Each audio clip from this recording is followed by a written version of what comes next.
मैं कॉलेज में थी तो मैं उसमें थी, स्टूडेंट काउंसिल का मैं पार्ट थी। तो वहां जब मैं काम करवाती थी हॉस्टल की सफाई का, हॉस्पिटल की सफाई वाला, तो मुझे लगता था कि ये किया जा सकता है। और एक बार एक घटना जैसे मुझे याद आ रही है कि मैं मेरे हॉस्पिटल जाने के रास्ते पे एक जूस की दुकान हुआ करती थी, तो वहां हम जूस पीने जाते थे। तो एक छोटी सी लड़की थी बड़ी, जो चाबी छल्ले बेचा करती थी। तो उसकी तो तब हमने डायग्नोसिस वगैरह थोड़ा सीख लिया था। तो मैंने उसकी आंखें देखी, तो मैंने उसको बोला, बेटा तुम्हें पीलिया है। तो वो बोली कि पीलिया क्या होता है। तो मैंने उसको बताया तुम्हारे लीवर में दिक्कत है, तुम्हें दिखाना चाहिए डॉक्टर को। तो बोली कि हॉस्पिटल तो मुझे पता ही नहीं है। तो मैंने कहा हॉस्पिटल एकदम पास में ही है, तुम आना कभी दिखाना। तो अगले दिन मुझे लगा कि मैं उसको ले जाके दिखा देती हूँ। फिर मैंने उस लड़की को ढूंढा वहां पे बहुत, वो लड़की मुझे कभी नहीं मिली। तो मैं कई दिनों तक जब सोती थी तो मुझे रात को उसकी पीली आंखें दिखती थी।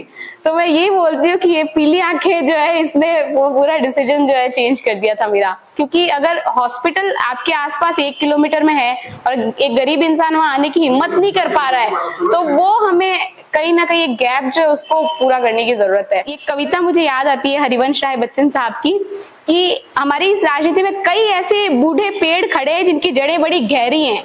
तो हमें ना उस तपन से, जो धूप की तपन है, उससे डरना नहीं है। क्योंकि पत्रकार चाहे सुख हो चाहे दुख हो, चाहे कहीं कुछ टूटा हो, कम पाया हो, एक पत्रकार दौड़ता हुआ वहां जाता है। तो वैसे ही एक ब्यूरोक्रेट होता है, वो प्रशासन में दौड़ता हुआ वहां जाके संभालता है। तो हमें उस सूर्य की तपिश से ना डरना नहीं है। उस वृक्ष से जो जड़ें जमाया हुआ है, जो आप पे दबाव बनाएगा, उससे छां नहीं मांगनी है। हमें हमारी खुद की जिजीविषा को जागृत रखना है। तो वो 4 पंक्तियां मैं उस कविता की बोलना चाहूंगी। मेरे घर का हमेशा से यही रहा है कि पढ़ो, जो मतलब बस सब कुछ करो, बस पढ़ो। पढ़ने के लिए तुम्हें कुछ भी करना पड़ेगा। आज तक आपने पूरा इंटरव्यू हिंदी में दिया? नहीं, ये मेरे साथ एक चीज अच्छी थी कि मेरी दोनों भाषाओं पे अच्छी पकड़ है। तो दोनों भाषाओं पे मेरा, हाँ मतलब लास्ट में आते आते इंग्लिश पे भी चला है। वो इंग्लिश में पूछे, मैं इंग्लिश में बोली, तो मुझे भाषा से कोई समस्या नहीं है। पर मेरा मेन हिंदी था, हिंदी से ही शुरू हुआ, ज्यादातर आंसर मैंने हिंदी में ही किए।